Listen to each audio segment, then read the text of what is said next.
உறுதியான இளம் பெண்ணான சுருதி தனது தாயின் அன்பான வார்த்தைகளை கேட்டு சிரித்தாள். அம்மா, அவள் பதிலளித்தாள், உங்கள் பழைய அறிவுரைகள் இன்றைய உலகிற்கு பயனற்றவை. அம்மா, நான் என் பாதையை நானே உருவாக்குவேன், என் தேர்வுகளை நானே செய்வேன், என் வழியில் வெற்றி பெறுவேன். நீ என்னை பற்றி கவலைப்படாதே. தன் மகளின் பேச்சைக் கண்டதும் பல வருட அனுபவமுள்ள அவளுடைய அம்மா கவிதா சோகமாகச் சிரித்தாள். கவிதா எப்போதும் சுருதிக்கு பொறுமை, கருணை மற்றும் சமூகத்தின் முக்கியத்துவத்தை கற்றுக் கொடுத்தாள். ஆனால் வெற்றிக்காக பொறுமையிழந்த சுருதி அவளுடைய பாடங்களை நிராகரித்தாள். லட்சியவாதியான சுருதி பரபரப்பான நகரத்தில் வேலைக்குச் சென்றார். அவர் பெருநிறுவன பதவிகளில் வேகமாக உயர்ந்தார். குடும்பம் மற்றும் நட்பு உறவுகளை கைவிட்டு தனது ஏற்றத்தில் மட்டுமே கவனம் செலுத்தினார்.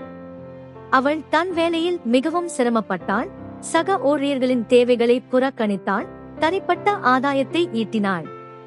அவள் கூர்மையான புத்திசாலித்தனம் கொண்டவள் என்று நற்பெயரை பெற்றாள். அது அவளுக்கு உயர்ந்த பதவியை பெற்று தந்தது, ஆனால் அவளை தனிமையாகவும் ஆக்கியது. ஒரு நாள் அவரது நிறுவனம் வீழ்ச்சியடைந்தது.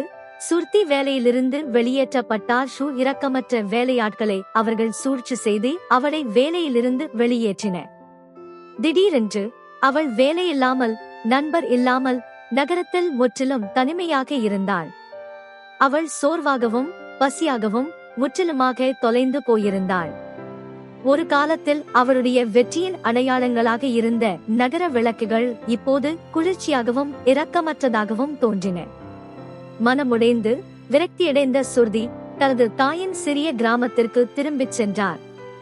தன் மகளின் விரக்தியை கவனித்த கவிதா எந்த தீர்ப்பும் இல்லாமல் அவளை உள்ளே அழைத்துச் சென்றாள். அவள் சுருதிக்கு ஒரு சூடான உணவு, ஒரு வசதியான படுக்கை, எல்லாவற்றிற்கும் மேலாக அவளுடைய நிபந்தனையற்ற அன்பை வழங்கினாள். சுருதி தனது தாயாருடனும் நெருக்கமான சமூகத்துடனும் வாழ்ந்தபோது தாயின் போதனைகளின் மதிப்பை பாராட்டத் தொடங்கினார். கருணையின் சக்தி, சமூகத்தின் பாதுகாப்பு மற்றும் பொறுமையின் நீடித்த வலிமை ஆகியவற்றை அவள் உணர்ந்தாள். உண்மையான மகிழ்ச்சி அங்கே இருப்பதை அவள் அன்று உணர்ந்தாள். தாயின் ஆதரவுடன் சுருதி மெல்ல மெல்ல தன் வாழ்க்கையை மீட்டெடுத்தாள். அவளுக்கு ஒரு புதிய வேலை கிடைத்தது. அதிகாரம் மிக்க நகரத்தில் அல்ல, ஆனால் கிராமத்தில். அங்கு அவள் தனது திறமைகளை பயன்படுத்தி தனது சமூகத்திற்கு உதவினாள்.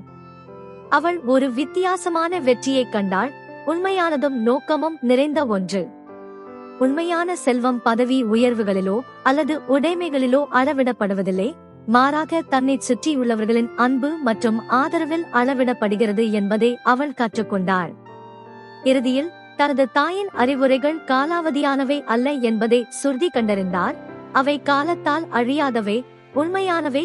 வெற்றிக்கான தனது லட்சிய முயற்சியில் அவள் நினைத்து பார்த்திருக்க முடியாத அளவுக்கு வளமான மற்றும் நிறைவான வாழ்க்கைக்கான பாதை தொடங்கினார். கதையின் நீதி: தன் தாயின் வழிகாட்டுதலில் இருந்த நீடித்த ஞானத்தை அவள் இறுதியாக புரிந்து கொண்டாள்.